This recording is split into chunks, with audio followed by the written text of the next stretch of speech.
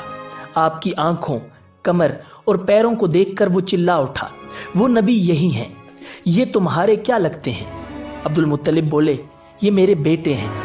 اس پر وہ پادری بولا، اوہ، تب یہ وہ نہیں ہو سکتے، اس لیے کہ ہماری کتابوں میں لکھا ہے کہ اس کے والد کا انتقال اس کی پیدائش سے پہلے ہو جائے گا۔ یہ سن کر عبد المطلب بولے، یہ دراصل میرا پوتا ہے، اس کے باپ کا انتقال اس وقت ہو گیا تھا جب یہ پیدا بھی نہیں ہوا تھا۔ اس پر پادری بولا، ہاں یہ بات ہوئی نا، آپ اس کی پوری طرح حفاظت کریں۔ ناظرین، حضرت عبد المطلب کی آپ صلی اللہ علیہ وسلم سے محبت کا یہ عالم تھا کہ کھانا کھانے بیٹھتے تو کہتے، میرے بیٹے کو لے آؤ۔ آپ تشریف لاتے تو عبد المطلب آپ کو اپنے پاس بٹھاتے، آپ کو اپنے ساتھ کھلاتے۔ بہت زیادہ عمر والے ایک صحابی ہیدا بن معاویہ رضی اللہ تعالی عنہ کہتے ہیں، میں ایک مرتبہ اسلام سے پہلے جاہلیت کے زمانے میں حج کے لیے مکہ معظمہ گیا۔ وہاں بیت اللہ کا طواف کر رہا تھا۔ میں نے ایک ایسے شخص کو دیکھا جو بہت بوڑھا اور بہت لمبے قد کا تھا۔ وہ بیت اللہ کا طواف کر رہا تھا اور کہہ رہا تھا، اے میرے پروردگار، میری سواری کو محمد کی طرف پھیر دے اور اسے میرا دست و بازو بنا دے۔ میں نے اس بوڑھے کو جب یہ شعر پڑھتے سنا تو لوگوں سے پوچھا، یہ کون ہے؟ لوگوں نے بتایا، یہ عبد المطلب بن ہاشم ہیں۔ انہوں نے اپنے پوتے کو اپنے ایک اونٹ کی تلاش میں بھیجا ہے، وہ اونٹ گم ہو گیا ہے، اور وہ پوتا ایسا ہے جب بھی کسی گمشدہ چیز کی تلاش میں اسے بھیجا جاتا ہے تو وہ چیز لے کر ہی آتا ہے۔ پوتے سے پہلے یہ اپنے بیٹوں کو اس اونٹ کی تلاش میں بھیج چکے ہیں، لیکن وہ ناکام لوٹ آئے ہیں۔ اب چونکہ پوتے کو گئے ہوئے دیر ہو گئی ہے، اس لیے پریشان ہیں اور دعا مانگ رہے ہیں۔ تھوڑی ہی دیر گزری تھی کہ میں نے دیکھا کہ آپ صلی اللہ علیہ وسلم اونٹ کو لیے تشریف لا رہے ہیں۔ عبد المطلب نے آپ کو دیکھ کر کہا، میرے بیٹے، میں تمہارے لیے اس قدر فکر مند ہو گیا تھا کہ شاید اس کا اثر کبھی میرے دل سے نہ جائے۔ ناظرین، عبد المطلب کی بیوی کا نام رقیہ بنت ابو سیفی تھا۔ وہ کہتی ہیں، قریش کئی سال سے سخت قحط سالی کا شکار تھے، بارشیں بالکل بند تھیں، سب لوگ پریشان تھے۔ اسی زمانے میں میں نے ایک خواب دیکھا۔ کوئی شخص خواب میں کہہ رہا تھا، اے قریش کے لوگوں، تم میں سے ایک نبی ظاہر ہونے والا ہے، اس کے ظہور کا وقت آ گیا ہے، اس کے ذریعے تمہیں زندگی ملے گی، یعنی خوب بارشیں ہوں گی، سبزی اور شادابی ہوگی۔ تم اپنے لوگوں میں سے ایک ایسا شخص تلاش کرو جو لمبے قد کا ہو، گورے رنگ کا ہو، اس کی پلکیں گھنی ہوں، بھویں اور ابرو ملے ہوئے ہوں، اور وہ شخص اپنی تمام اولاد کے ساتھ نکلے اور تم میں سے ہر خاندان کا ایک آدمی نکلے، سب پاک صاف ہوں اور خوشبو لگائیں، وہ حجر اسود کو بوسہ دیں، پھر سب جبل ابو قیس پر چڑھ جائیں، پھر وہ شخص جس کا حلیہ بتایا گیا ہے آگے بڑھے اور بارش کی دعا مانگے اور تم سب آمین کہو تو بارش ہو جائے گی۔ صبح ہوئی تو رقیہ نے اپنا یہ خواب قریش سے بیان کیا۔ انہوں نے ان نشانیوں کو تلاش کیا تو سب کی سب نشانیاں انہیں عبد المطلب میں مل گئیں۔ چنانچہ سب ان کے پاس جمع ہوئے، ہر خاندان سے ایک ایک آدمی آیا، ان سب نے شرائط پوری کی۔ اس کے بعد سب ابو قیس پہاڑ پر چڑھ گئے۔ ان میں نبی اکرم صلی اللہ علیہ وسلم بھی شامل تھے۔ آپ اس وقت نوعمر تھے۔ پھر عبد المطلب آگے بڑھے اور انہوں نے یوں دعا کی، اے اللہ، یہ سب تیرے غلام ہیں، تیرے غلاموں کی اولاد ہیں، تیری باندیاں ہیں اور تیری باندیوں کی اولاد ہیں۔ ہم پر جو برا وقت آ پڑا ہے تو دیکھ رہا ہے، ہم مسلسل قحط سالی کا شکار ہیں۔ اب اونٹ، گائیں، گھوڑے، خچر اور گدھے سب کچھ ختم ہو چکے ہیں اور جانوروں پر بنائی ہے، اس لیے ہماری یہ خشک سالی ختم فرما دے، ہمیں زندگی اور سرسبزی اور شادابی عطا فرما دے۔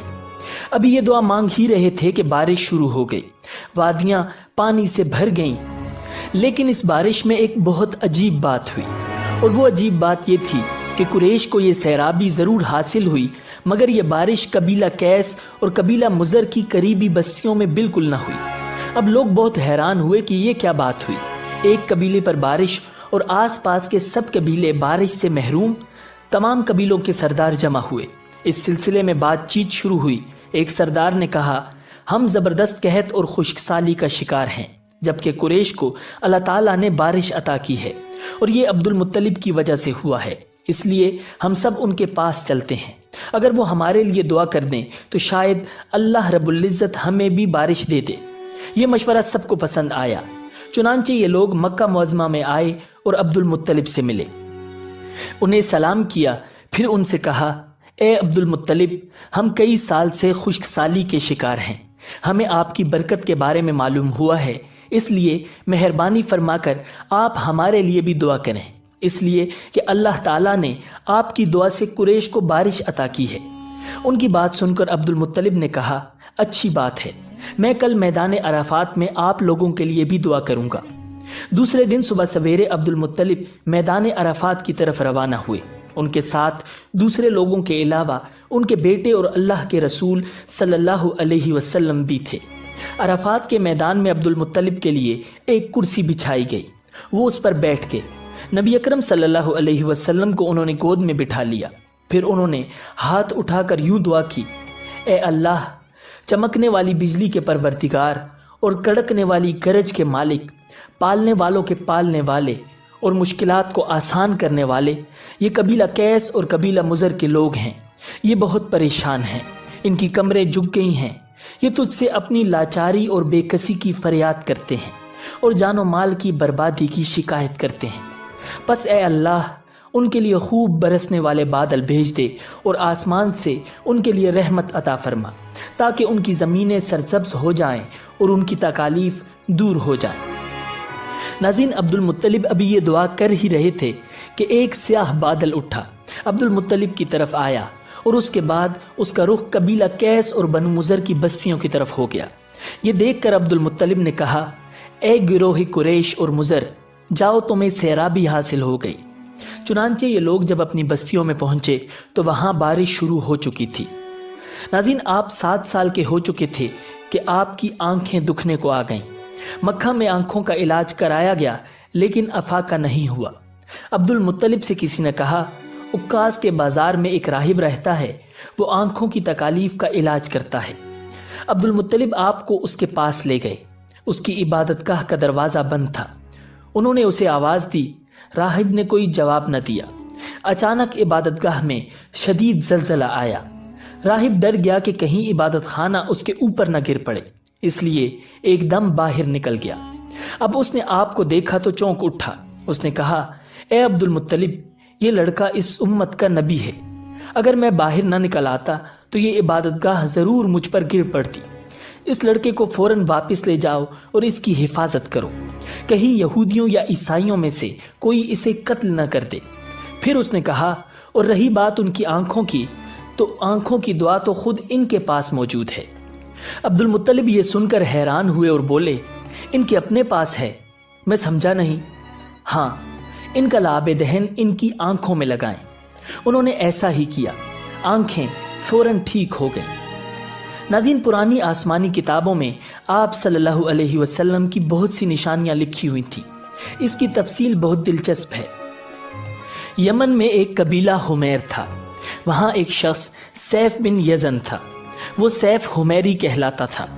کسی زمانے میں اس کے باپ دادا اس ملک پر حکومت کرتے تھے، لیکن پھر حبشیوں نے یمن پر حملہ کیا اور اس پر قبضہ کر لیا، وہاں حبشیوں کی حکومت ہو گئی۔ 70 سال تک یمن حبشیوں کے قبضے میں رہا۔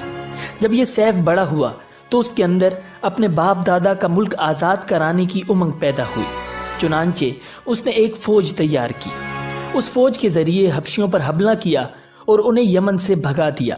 اس طرح وہ باپ دادا کے ملک کو آزاد کرانے میں کامیاب ہو گیا، وہاں کا بادشاہ بن گیا۔